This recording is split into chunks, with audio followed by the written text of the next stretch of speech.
Okey, sambung. Semasa masuk Islam, saya ni semasa nak masuk Islam banyak susah. Saya tak tahu mana mau masuk. Sebab di Malaysia ni tak ada signboard tulis siapa nak masuk Islam datang ke sini. Adakah? Siapa nak belajar Islam datang ke sini, nak masuk Islam? Tak ada. Zaman saya tak ada. So saya pun tak tahu mana mau masuk. Saya pergi mana? Saya pergi disko. Saya jumpa seorang haji, kawan saya lah. Saya tanya haji tu, haji, aku nak masuk Islam ni, boleh tak bawa saya masuk? Haji tu kata, Lim, Islam tak boleh main-main. Bukan suka-suka nak masuk, suka-suka nak keluar. Balik fikir 10 kali. Saya pun, saya anggap tu sebagai nasihat lah. Fikir masak-masak. Saya pun balik fikir. 2 bulan kemudian saya datang jumpa haji. Haji, saya nak masuk Islam, boleh tak bawa saya masuk? Lim, aku dah kata dah hari tu, Islam tak boleh main-main. Bukan suka-suka nak masuk, suka-suka nak keluar. Balik fikir 10 kali. Sudah berapa kali? 20. 4 bulan kemudian saya dah fikir masak dah. Haji, saya dah masak dah fikir, boleh tak tolong bawa saya masuk Islam? Sebab saya tak tahu macam mana mau masuk. Dia pun cakap yang sama. Balik fikir 10 kali. Aku dah fed up. Tak fed up.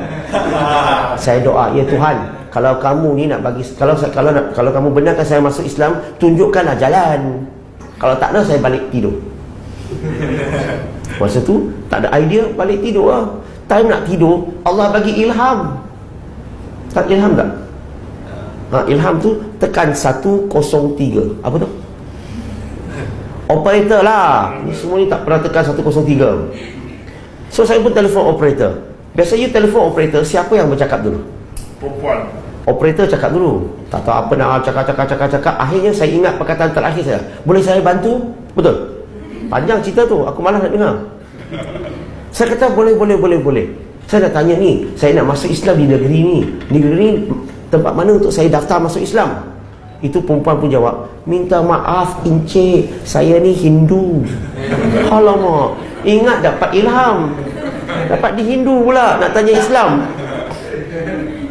Tapi perempuan tu, walaupun dia tak tahu mana tempat masuk Islam, tapi dia operator.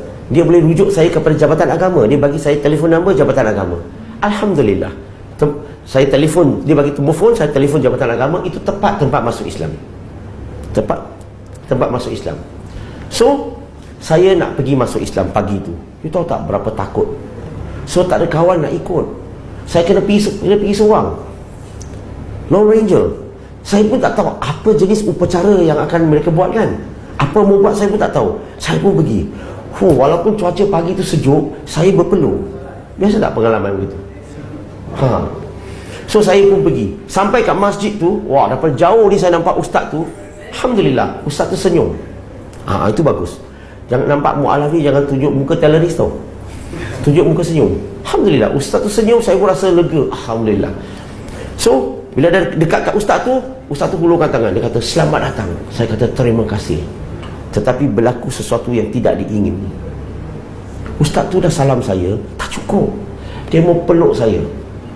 Kita orang Cina ni tak biasa main peluk-peluk lelaki dengan lelaki. Tak biasa. Lagi tambahan lagi tu, ustaz tu janggut banyak, lagi geli. Orang Cina ni, biasa tengok tak orang Cina peluk lelaki dengan lelaki peluk-peluk? Tak ada. So tak biasa. Saya cuba elak berapa kali tau. Tapi apa boleh buat? Badan ustaz tu lebih besar. Saya nak cerita, bila orang nak masuk Islam, yang main peluk-peluk ni tak perlu lah. Kalau salam-salam okey lah. Betul tak? Ada orang tak selesa. Setuju? Tak apa. Masuk kat dalam, nak masuk Islam, time tu nak ucap syahadah. Wah, ustaz kat depan saya, ada 2 ustaz duduk sebelah lagi, jadi saksi. Alhamdulillah. So ustaz tu kata, Lim, saya baca, kamu ikut. Dia baca 2 kalimah syahadah. Kelajuan dia 80 km sejam. Dia rasa-rasa saya dapat ulang tak dengan baik. Dia baca, saya pun ulang. Dia dengar kau punya bacaan, dia pandang 2 saksi tu. Maksudnya, macam mana? Boleh ke? 2 saksi tu ketuk meja. Tak sah. Dia baca, saya ulang balik. Ketuk lagi. Tak sah. Selama 20 minit tak sah. Saya mula takut, ni apa hal ni? Saya fikir mungkin ini upacara kot, nak masuk Islam ni kena dia baca, I baca, dia tak sah, dia baca, I baca, tak sah. Lama-lama baru jadi. Selepas 30 minit baru dia sahkan saya. Sahkan saya bukan kerana saya baca dengan tepat, sahkan saya sebab ketiga-tiga mereka sudah penat. Saya dah lupa berapa puluh kali syahadah saya dah baca. Sebab apa? Mereka ni nak pastikan saya baca 2 kalimah syahadah ni tajwid dengan betul. Dia rasa orang kali pertama baca 2 kalimah syahadah ni tajwid boleh betul kah? Atau nak cuba saya baca 2 kalimah syahadah dalam bahasa Cina, you ulang. Saya tengok you tajwid betul ke salah. Saya guarantee you tajwid saya tahun depan pun tak sah. Yang penting faham maksudnya, terima dalam hati. Bukan baca dengan tajwid yang betul. Allah faham tak saya tak dapat baca dengan betul? I sengaja ke? Bukan. Memang tak bisa, tak boleh.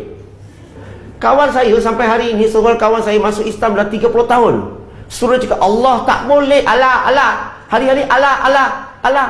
Dia tak boleh. Ini macam mana kalau macam ni tak boleh baca Allah, tak payah masuk Islam ke? Kalau wajib baca dengan tajwid betul, orang bisu macam mana nak masuk? Sampai mati pun tak boleh masuk. Permudahkanlah bila orang masuk Islam, jangan susah-susahkan. Selepas syahadah, ustaz cakap apa? Lim, sekarang ni kita nak bincang potong. La ilaha illallah. Saya dah takut dah 30 minit ni. Sekarang ni nak cederakan aku lagi. Saya pun tanya ustaz, sakit tak? Tak ada sakit. Macam semut gigi, kepala otak dia sakit 3 minggu. Siapa kata semut gigi? Janganlah main tipu. Saya bukan kanak-kanak, saya bahasa dewasa. Itu ustaz yang muka aku tak boleh lupa. Siap dia dipandang masyarakat nanti. Okey, semasa masuk Islam macam-macam cabaran. Dan selepas masuk Islam, saya pendekkan, selepas masuk Islam, cabaran lain. Selepas saya masuk Islam, ustaz tu cakap, Lim, mulai hari ni kamu tak boleh makan makanan Cina, tak halal. Nak makan makanan Melayu. Ayuh, saya ni Cina, rumah kita makan bubur, miso, steam, semua tak ada pedas punya. Bila nak makan makanan Melayu, sedap, tapi pedas, sambal belacan, macam-macam, kari, asam pedas, semua pedas-pedas. So, apa berlaku? 6 bulan cherry berry, perut tak biasa. So, masuk Islam kadang-kadang kita kena relax dulu. Bukan semua makanan orang Cina tu haram. Kalau ada chop logo tu, Jakim dah lulus tu, kita boleh makan tak? Vegetarian boleh makan tak? Boleh. Janganlah cakap semua haram. Selepas saya masuk Islam, kelas pertama saya belajar di mana? Di sekolah pondok. Kelas pertama belajar najis berat, najis ringan. La ilaha illallah. Orang Cina kata betul suai lah. Tahu suai tu apa? Bad luck lah. Ada orang masuk Islam tak belajar akidah Islam, belajar najis berat, najis ringan. So ustaz tanya, Lim, faham tak? Bila dalam kelas ustaz tanya, dia tak boleh cakap tak faham tau. Kenapa? Sebab ramai orang, nanti orang ingat saya bodoh. Saya kata pasal tipu sikit lah, tipu sunat. Sekarang boleh tipu kan? Hello? Bohong ni boleh kan? So saya kata faham sikit-sikit. Ustaz kata, cuba terangkan. La ilaha illallah. Macam mana aku terangkan? Dia kata najis berat ke, nak tahu berat ke ringan, ambil najis letak dalam air. Kalau dia tenggelam, itu yang berat. Kalau dia terapung, itu yang ringan. Saya belajar kat sekolah pondok. Ustaz kata, nampak sesama Islam disunatkan bagi salam. Pak, jawab salam tu wajib. Mana-mana saya pergi, saya bagi salam. Saya nampak orang Islam, Assalamualaikum. Dia tengok bunyi pelat kan,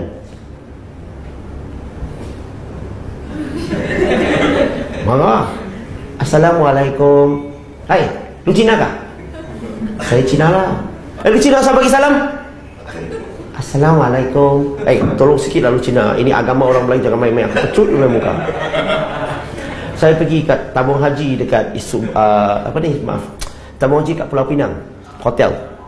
Musim haji tu ramai karya duduk situ. Saya dijemput bagi ceramah di situ. So saya duduk lift, ramai jemaah masuk lift bersama. Semua pakai kopiah, jubah. Saya pun bagi salam. Assalamualaikum. Saya tak boleh jawab. Saya tak boleh jawab. Wah, dia punya pusing tu macam mereka sudah berlatih. Itu masa saya mula-mula masuk Islam lah. Selalunya kena hantam, kena bully. You cuba sekarang lah. Hello, cubalah. Kalau saya bagi salam ni, cubalah tunjuk muka ke, cakap apa, cubalah. Cakap secan. Kalau saya bagi salam kali ni, tunjuk muka ke, tak jawab salam ke, sorry encik, I'm sorry. Hayya, I ingatkan you orang Islam, rupa-rupanya you Kristian. Mana satu gereja lu pergi? Marah tak dia? Hei, saya Islam lah, asal kata saya Kristian. Bukankah dalam Islam bagi salam tu sunat, jawab salam tu wajib? Dia lawan balik lagi, tapi lu Cina. Nabi Muhammad pun bukan Melayu. Betul tak? Nabi Muhammad SAW tu Melayu ke? Bukan Melayu. So kalau Nabi bagi salam, kita jawab tak? Kenapa bangsa lain bagi salam ni jawab, aku bagi salam tak jawab? Bukankah dalam Quran, dalam surah An-Nisa surah keempat ayat 86, bila seseorang tu bagi suatu penghormatan kepada kamu, jawablah penghormatan tu dengan lebih baik ataupun sama. Orang bagi salam, jawab lebih baik ataupun sama. So masuk Islam ni macam-macam cabaran. Okey, saya akhiri ceramah saya, tapi saya buka untuk dialog Nanti belum habis lagi. Saya bagi cerita dulu. 2 cerita, nak dengar? Cerita pertama, bila saya jumpa seorang perempuan Melayu mau kahwin lah. Tapi saya tak tahu cara Melayu nak kahwin macam mana. Saya pergi rumah dia, jumpa mak dia dan abang dia lah. Bapak dia dah meninggal. So jumpa mak dan abang dia. Saya cakap lah, saya mau kahwin, dia punya anak perempuan. Mereka suruh saya balik. Apa nak? Saya faham apa tu. Saya cakap, berapa mau bayar? Bawa checkbook. Orang Cina senang aja. Mau kahwin, berapa mau bayar? Bagi cek, senang tak?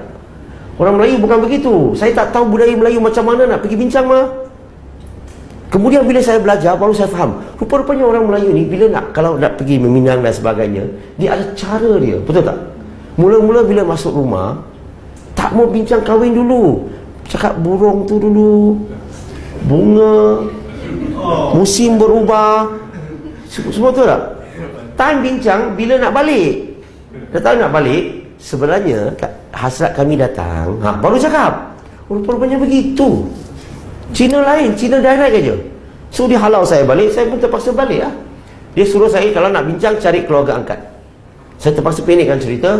Jumpa salah satu keluarga angkat, dah bincang dah okey. Time nak nikah tu, semasa nak nikah, saya pergi rumah keluarga angkat, bawa 10 dulang tau. Main-main. Tapi sampai ke rumah keluarga angkat marah. Sebab saya berpakaian begini, pakai tie, smart lah, handsome. Dia marah, dia tak nak ikut sebab saya tak pakai baju Melayu. Dia lagi marah sebab saya tak bawa keris. So saya kena marah setengah jam. Lepas tu dia halau saya. So macam mana mau kahwin? Tak ada wakil, tak ada keluarga angkat. Saya pun telefon orang sana, cakap keluarga angkat boycott. Saya telefon pendakwa Malaysia yang datang, semuanya mualaf, majoriti lah. Adalah 1-2 tu yang Melayu. So saya minta mereka, boleh tak tolong saya nak kahwin. Mereka cakap apa? Saya nak kahwin sendiri pun tak tahu macam mana nak kahwin dengan kamu. Mualaf kan? So betapa susah. Akhirnya alhamdulillah mereka terima. Time nak nikah tu, di negeri saya, negeri Melaka, dia kena baca satu ayat tau, tapi dengan 1 kali nafas. Kalau 2 kali nafas tak sah. Betul? Saya baca, saksi kata tak sah. Saya baca, dia kata tak sah. Alamak, saya fikir balik, ulang balik macam semasa masuk Islam. Asyik tak sah. Bukan main susah lagi. Akhirnya dia salah. Tapi kenapa lah begitu susah ni nak kahwin ni? So ini cabaran. Okey, untuk tutup ni cerita ni, ada seorang lelaki Cina ni masuk Islam. Masuk Islam, dihantar belajar di tanah Arab, belajar bahasa Arab, balik dan jadi ustaz. Tapi bila balik, mak dia jatuh sakit.